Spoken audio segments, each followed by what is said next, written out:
ओम शांति। मुरली तारीख 19/2/2024। मीठे बच्चे, मैं सदा वाणी से परे हूँ। मैं आया हूँ तुम बच्चों को उपराम बनाने। अभी तुम सबकी वानप्रस्थ अवस्था है, अब वाणी से परे घर जाना है। प्रश्न, अच्छा पुरुषार्थी स्टूडेंट किसको कहेंगे? उनकी मुख्य निशानी सुनाओ। उत्तर, अच्छा पुरुषार्थ स्टूडेंट वह जो अपने आप से बातें करना जानता हो, सूक्ष्म स्टडी करता हो। पुरुषार्थी स्टूडेंट सदा अपनी जांच करते रहेंगे कि हमारे में कोई आसुर स्वभाव तो नहीं है। दैवगुण का तो धारण किए है, वह अपना रजिस्टर रखते हैं कि भाई भाई की दृष्टि सदा रहती है, विमल ख्यालात तो नहीं चलते। ओम शांति। रूहानी बच्चों प्रति जो भी वाणी से परे जाने के लिए, गोया घर जाने के लिए पुरुषार्थ कर रहे हैं, वो सभी आत्माओं का घर है। तुम समझते हो अभी हमको यह शरीर छोड़कर घर जाना है। बाप कहते मैं आया हूँ तुमको घर ले जाने, और इसलिए देह और देह के संबंधों से उपराम होना है। यह तो छी दुनिया है, यह भी आत्मा जानती है हमको आप घर जाना है। बाप आए हैं पावन बनाने के लिए, फिर से हमको पावन दुनिया में जाना है। यह अंदर में विचार सागर मंथन होना चाहिए, और कोई को ऐसा विचार नहीं आएगा। तुम समझते हो हम खुद अपनी दिल से यह शरीर छोड़ अपने घर जाकर फिर नए पवित्र संबंध में नई दुनिया में आएंगे। यह स्मृति भी बहुत थोड़ों के रहती है। बाप कहते छोटे बड़े बूढ़े आदि सबको वापस चलना है, फिर नई दुनिया में पावन संबंध में आना है। घड़ी घड़ी बुद्धि में आना चाहिए कि अब हम घर जाने के लिए तैयारी कर रहे हैं। जो करेंगे वही साथ चलेंगे। जो अभी ईश्वर अर्थ करते हैं वो जाकर पद्मा परम पति बनते हैं नई दुनिया में। वह लोग इस पुरानी दुनिया में इनडायरेक्ट करते हैं, समझते ईश्वर इसका फल देंगे। अब बाप समझाते वह तुमको अल्पकाल क्षण भंगुर मिलता है। अब मैं आया हूँ तुमको राय देता हूँ, अभी जो देंगे वह तुमको 21 जन्मों के लिए पद्म होकर मिलेगा। तुम समझते बड़े घर में जाकर जन्म लेंगे, हम तो नारायण अथवा लक्ष्मी बनेंगे। तो फिर इतनी मेहनत करनी चाहिए। हम इस पुरानी चीची दुनिया में जाने के लिए तैयारी कर रहे हैं। यह पुरानी दुनिया, पुराना शरीर छोड़ना है। ऐसा तैयार रहना चाहिए जो पिछाड़ी के समय कोई भी याद ना आए। अगर पुरानी दुनिया मित्र संबंधी आदि याद आए तो क्या गति होगी? तुम कहते हो ना अंतकाल जो शरीर से उम्र है, इसलिए बाप को फॉलो करना चाहिए। ऐसा नहीं बाबा बूढ़ा है तब समझते यह शरीर छोड़ना ही है। नहीं, तुम सब बूढ़े हो, सबकी वानप्रस्थ अवस्था है, सबको वापस जाना है। इसलिए बाप कहते हैं इस पुरानी दुनिया से बुद्धि को तोड़ दो। अब तो जाना है अपने घर, फिर जितना वहाँ ठहरना होगा उतना वहाँ ठहरेंगे। जितना पीछे पाठ होगा और तो पीछे शरीर धारण कर पाठ बजाएंगे। कोई तो 100 वर्ष कम 5000 वर्ष भी शांति धाम में रहेंगे। पिछाड़ी को आएंगे, जैसे काशी कलवट खाते हैं, सब पाप झट खलास हो जाते हैं। पिछाड़े में आने वालों के पाप क्या होंगे? आए और गए, बाकी मोक्ष कोई को मिल ना सके। वहाँ रहकर क्या करेंगे? पाठ तो ज़रूर बजाना ही है। तुम्हारा पाठ है शुरू में आने का। तो बाप कहते बच्चे इस पुरानी दुनिया को भूलते जाओ, अब तो चलना है। 84 का पाठ पूरा हुआ, तुम पतित बन गए हो। अब फिर अपने को आत्मा समझ बाप को याद करो, दैवगुण भी धारण करो। बाप समझाते बच्चे अपनी जांच करते रहो, हमारे में कोई आसुरी स्वभाव तो नहीं है। तुम्हारा दैवी स्वभाव होना चाहिए, उसके लिए चार्ट रखो तो पक्के होते जाएंगे। परंतु माया ऐसी है जो चार्ट रखने नहीं देती। 2-4 दिन रखकर फिर छोड़ देते हैं, क्योंकि तकदीर में नहीं है। तकदीर में होगा तो बहुत अच्छी रीति रजिस्टर रखेंगे। स्कूल में रजिस्टर जरूर रखते हैं, यहाँ भी सभी सेंटर में सबका चार्ट रजिस्टर रखना है। फिर देखना है हम रोज़ जाते हैं, दैवगुण धारण करते हैं। भाई बहन के संबंध से भी ऊँच जाना है। सिर्फ रूहानी भाई दृष्टि भाई भाई की चाहिए।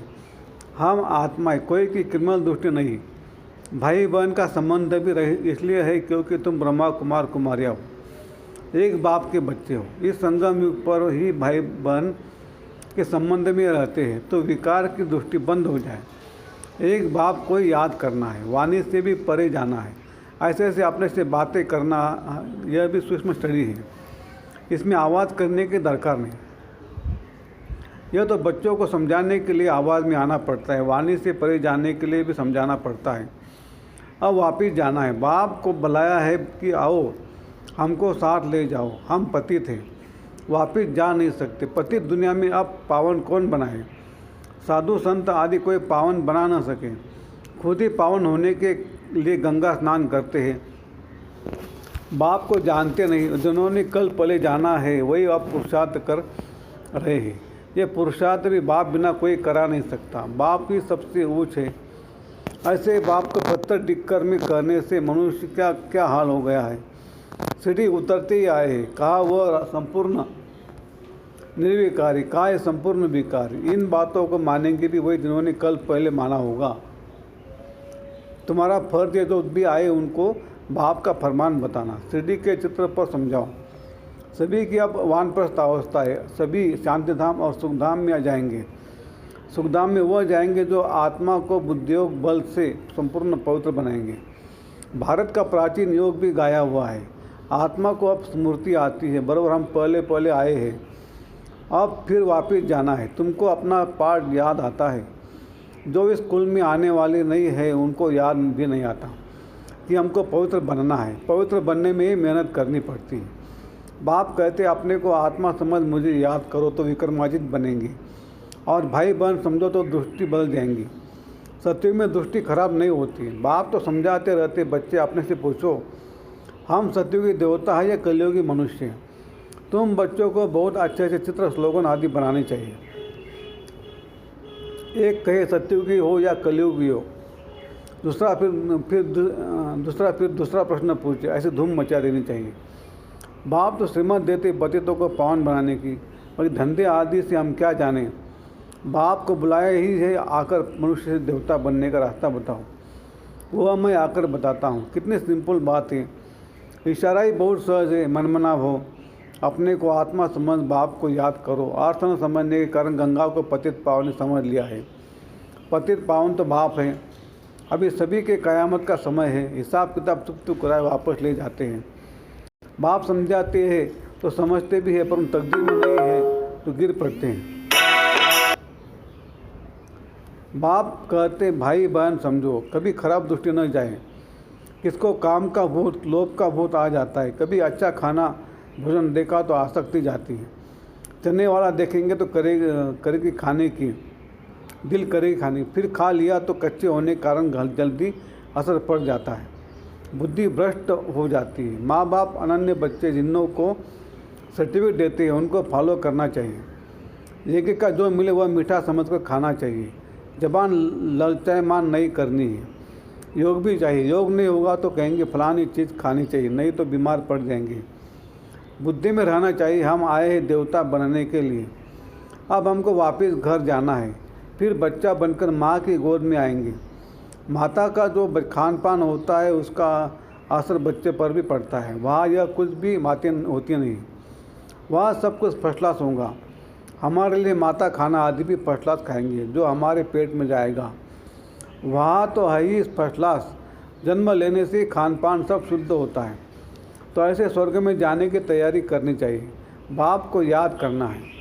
बाप आकर रिजोनेट करते हैं। वह लोग तो बंदर के ग्लांस मनुष्य में डालते हैं, समझते हम जवान हो जाएंगे।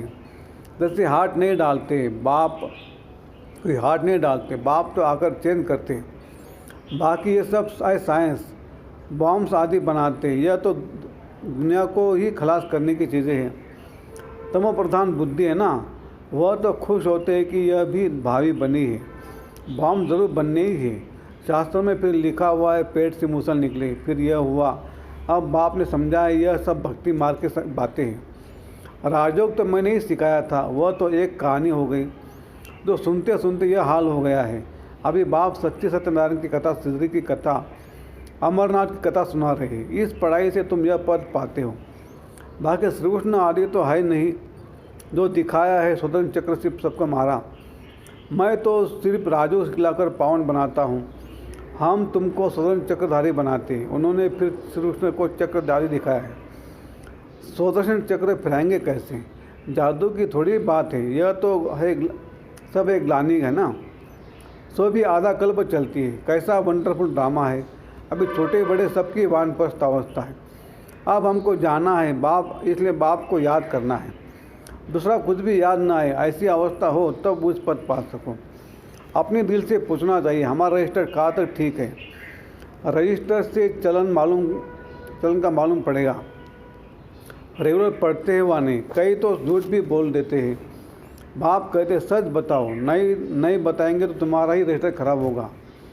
भगवान से पवित्र बनने की प्रतिज्ञा कर फिर तोड़ते हो तो तुम्हारा क्या हाल होगा। विकार में गिरे तो खेल खलास। पहला नंबर दुश्मन है देह ईमान, फिर काम क्रोध। देह ईमान में आने से वृत्ति खराब होती है, इसलिए बाप कहते देही अभिमानी भव। अर्जुन भी यह है ना, श्री कृष्ण की ही आत्मा थी। अर्जुन नाम है थोड़ी, नाम तो चेंज होता है जिसमें प्रवेश करते हैं। मनुष्य तो कह देते यह झाड़ आदि तुम्हारी कल्पना है। मनुष्य जो कल्पना करे वह देखने में आता है। तुम बच्चों को बहुत खुशी होनी चाहिए। अब हम जाकर स्वर्ग में छोटे बच्चे बनते हैं, फिर नाम रूप देश काल सब कुछ नया होगा। यह भेद का ड्रामा है, बनी बनाई बन रही है, होनी है, फिर हम चिंता क्यों करें। ड्रामा का राज अब तुम बच्चों की बुद्धि में है और कोई नहीं जानते सिवा तुम ब्राह्मणों के। दुनिया में इस समय सब पुजारी हैं। जहाँ पुजारी वहाँ पूज्य एक भी हो नहीं सकता। पूज्य होते ही सत्ययुग त्रेता में, कलयुग में पुजारी, फिर तुम अपने को पूज्य कैसे कहला सकते हो। पूज्य तो देवी देवता ही है, पुजारी है मनुष्य। मूल बात बाप समझाते हैं, पावन बनना है तो मामले कम याद करो। ड्रामा अनुसार जिसने जितना पुरुषार्थ किया होगा उतना करेंगे।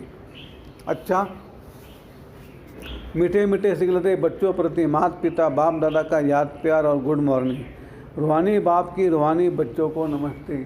हम रूहानी बच्चों की रूहानी बाप दादा को याद प्यार गुड मॉर्निंग और नमस्ते। धारणा के लिए मुख्य सार, अपनी पढ़ाई का रजिस्टर अपना है। अपना चार्ट देखना है कि हमारी भाई भाई की दृष्टि कहाँ तक रहती है, हमारा दैवी स्वभाव बना है। 2, अपनी जबान पर बहुत कंट्रोल रखना है। बुद्धि में रहे कि हम देवता बन रहे, इसलिए खान पान पर बहुत ध्यान देना है। जबान चलायमान नहीं होनी चाहिए। माँ बाप को फॉलो करना है। वरदान, परखने की शक्ति द्वारा बाप को पहचान कर अधिकारी बनने वाले विशेष आत्मा भव। बाप दादा हर बच्चे की विशेषता देखते हैं, चाहे संपूर्ण नहीं बने पुरुषार्थ, लेकिन ऐसा एक भी बच्चा नहीं जिसमें कोई विशेषता न हो। सबसे पहली विशेषता तो कोटो में कोई लिस्ट में हो। बाप को पहचान कर मेरा बाबा करना और अधिकारी बनना, ये भी तो बुद्धि की विशेषता है, परखने की शक्ति है। इस श्रेष्ठ शक्ति ने ही विशेष आत्मा बना दिया। स्लोगन, श्रेष्ठ भाग्य की रेखा खींचने का कलम है श्रेष्ठ कर्म, इसलिए जितना चाहिए उतना भाग्य बना लो। अच्छा, ओम शांति शांति।